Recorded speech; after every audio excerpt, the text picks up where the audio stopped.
Good morning, precious family, tribe, people who are joining with us who just in one way or another are part of our family anyways. Just want to welcome you into this third day of this 21-day fast. We're excited to be with you. And it's going good, isn't it? And it's amazing the things the Lord's doing, revealing to us.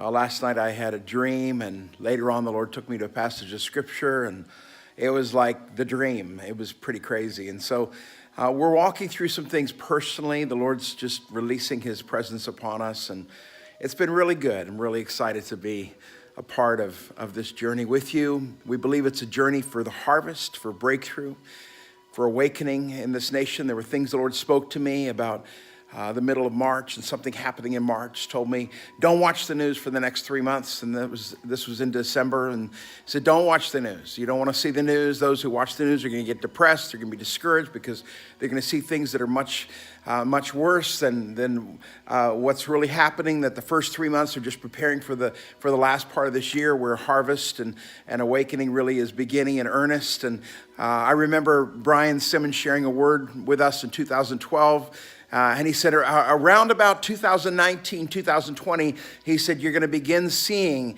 the beginnings of this awakening. And he said, by the year 2022, it's going to be in full sway. I believe that. And we moved here 6.5 years ago to be a part of that. But that's another day. That's another story that I'm going to share with you sometime. But one of the things that the Lord showed me this morning, and actually he had me write it out as a map, Modern Awakening Paraphrase. And so there may be a few little edits in it to clarify some of the English, but basically gave me this as a flow by the Spirit about, it's about fasting. It's a passage we all use for fasting. And so often what happens in our walk with God is that we think we're doing righteous religious things, and in so doing we actually lose touch with what God really has intended for our lives. We get mean, we get miserable, we complain, we say, God, we're doing all this for you, and you're not doing anything for us, you're not breaking through. Lord, what's the deal? And when we get mad at God, we get mad at others, we mistreat others, and the Lord very specifically in Isaiah 58 basically says, yo guys, what is the deal? You think this is the kind of fasting I want? You think I want you to become mean and cruel and abuse people? You think I want you to avoid certain issues that are happening in life as a result of it? No.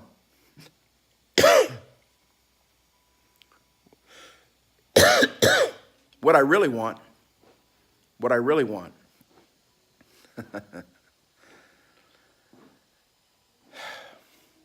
You see, fasting is not about what you're sacrificing. Fasting is about God releasing his presence and his power in us. It's about the manifestation of God in us. It's why Jesus said when he was dealing with the demonized boy that the disciples could not get rid of. He said, listen, this kind only comes out by prayer and fasting. The fasting is the evidence of God in your life that will cause the release of that demon. It wasn't your forceful religious activity of fasting that's going to take a demon out. It's simply the character and the nature of God in you that is releasing that. Jesus never fasted there. He didn't fast.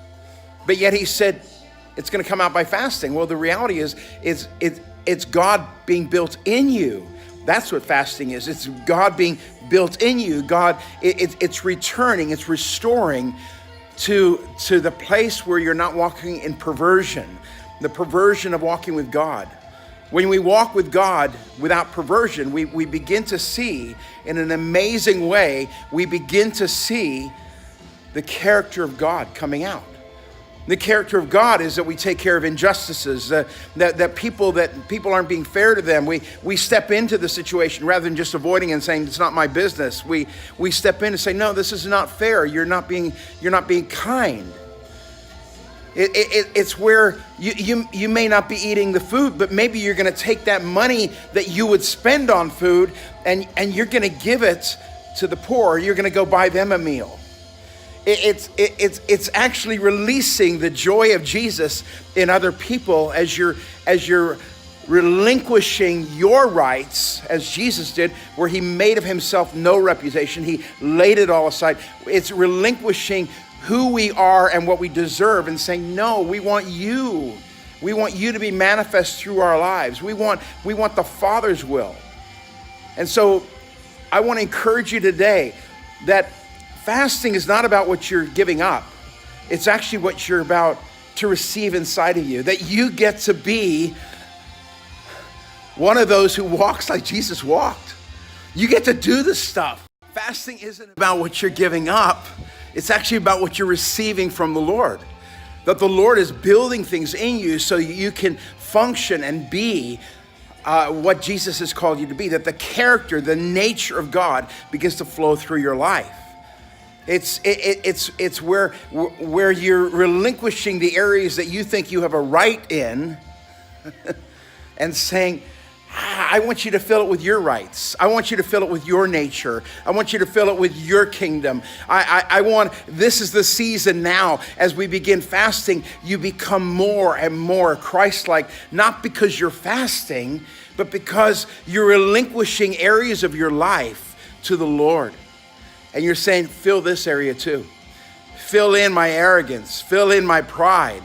Fill in my stubbornness. Fill in all those areas, those things where I think I need this. Fill it in with what you want.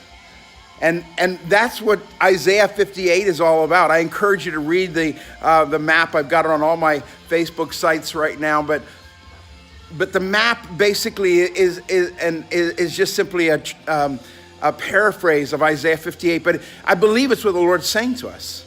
He's saying, when you begin functioning like this, then your light will rise. Then you're going to be seen, one, as a restorer. Then you're going to begin functioning in a way that God has called you to function. That fasting is not to take away something from you. Fasting is to, in fact, impart to you. It's to give you. It's to bless you. So today, I want to encourage you in that you have a great day. Don't just give up. Actually give. Actually give. Actually pour into the kingdom in a powerful way today. That's really what you want. That's what Jesus wants for your life today. Bless you.